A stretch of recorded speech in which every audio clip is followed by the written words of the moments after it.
زمونږ د شفقدر زمونږ ملګری عادل دلته په دې پنډال کې ناست دی.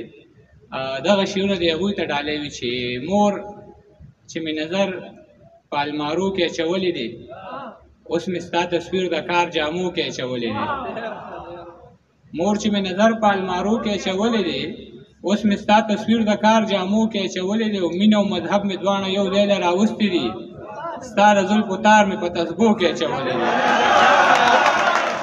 مینه او مذهب مې دواړه یو ځای له راوستي دي، ستا د زلفو تار مې په تسبو کې اچولی دی. شعرونه راته ملګرو فرمایش ډېر کړی، د هغه غزل نه به دوه شعرونه ووایم چې ژوبل ارمان له مې دعا غواړم، لاس چې اوچت کړمه نو تا غواړم. او خدایه لوریانو له مې رور ورکې، کمزورې شوې یم امسا غواړم. خدایه لوریانو له مې رور ورکې، کمزورې شوې یم امسا غواړم. په زنځیرونو به مې خود تړي چې لیونی شوې یم رڼا غواړم. او په ځان باندې مې شک د بې وفا غوندې راځي، ګمان مې په هر ښکلي د اشنا غوندې راځي. یا خدایه د خانانو محلونه دې آباد وي، زمونږ په دروازو کې تې رڼا غوندې راځي. او په ډک ډک بازارونو کې خالي لاسونه ګرځم، د خپلې بې وسۍ پورې خندا غوندې راځي.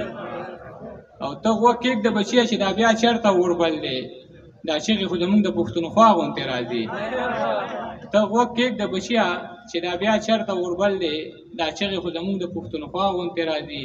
چشمان یې دواړه سره وي د پښتون په درد او غم، د شپې راله په خوب کې یو بابا غوندې راځي. عاجز یم خو چې مور مې راته کله دعا وکړي، په ځان باندې مې شک بیا د باچا غوندې راځي. عاجز یم خو چې مور مې راته کله دعا وکړي، په ځان باندې مې شک بیا د باچا غوندې راځي. زه چې ګرمې وم او ما به مزدوري کوله، دغه وخت زه د شعر لیکلو په چل نه پوهېدم. ما به په کلو کې سیکل باندې سکریمان خرڅول چې به د چا د دیوالي سوري ته ودرېدمه، نو ما به خلکو ته شعرونه د صابر صاحب ویل. په دغه وجه به زما خلکو ډېر خیال ساتلو، چا به اوبه راوړې او چا به راله چای راوړله.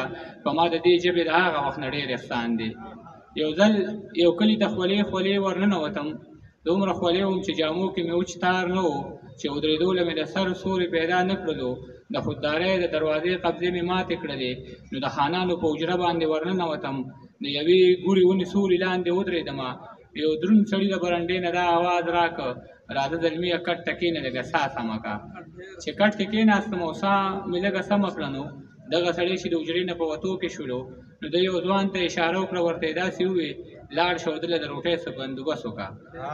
دغه زلمي زما نه عمر کې بس لږ کشر و، هغه روټۍ راوړه او په کټ کې راسره کښېناسته. هغه روټۍ دومره پستې وې لکه نرم مالوچ، داسې خوشبو د دې روټۍ نه راحته لکه چې چېرته زما د وړې خور وي په لاسونو پخه. د یوې پېغلې جینۍ ویر پکې ښکاره ځلېده، ځکه د پاسه پې لامده لامده باڼه پراته وو. دا په اور نه وه، دا د چا په اسوېلو پخه وه. زه یې حیران کړم او ما ترېنه تپوس وکړه، ستاسو په کور کې دا روټۍ څوک په مشین پخوي؟ هغه وی نه، زمونږ په کور کې اورندار ده. زما په سره ګرمۍ کې چې په اور څومره کارونه کېږي، نو دا به ټول زما د دغې اورندار په لاس وي. او بیا چې ژمي شي، یخني راشي او پومه راشي، بیا چې په کور کې د اوبو څومره کارونه کېږي، هغه به هم زما د دغې اورندار په لاس وي. وجود مې وګوګنېده، بیا مې ترې تپوس وکړه د دې جینۍ د لاسه کوم داسې قصور شوی دی چې موسمونه یې هم ټول د زندګۍ خلاف دي. هغه وی دا مې مونږ رور له په سوره کې کړې. د دې جینۍ رور زما رور سره په سپو وران شو، زما په رور یې د چاکوانو ګزارونه وکړل. زما رور مړ شو، فیصله په دې خبره وشوه چې یا به تا وژنو او یا به راله خور راکوې. هغه پښتون و او پښتو یې داسې وپالله، هغه پښتون و او پښتو یې داسې وپالله چې په جرګه کې په جار دغه خبره وکړه، ما ته څه مه وایه خورجانه مې رضا ده په دې چې د لالا دپاره هر غم ته تیاره یمه. ما به تې 2 نوړی یا 3 نوړی خوړلې وي چې ګوتې مې پاکې کړې او خپې مې کټ نه کوزې کړلې.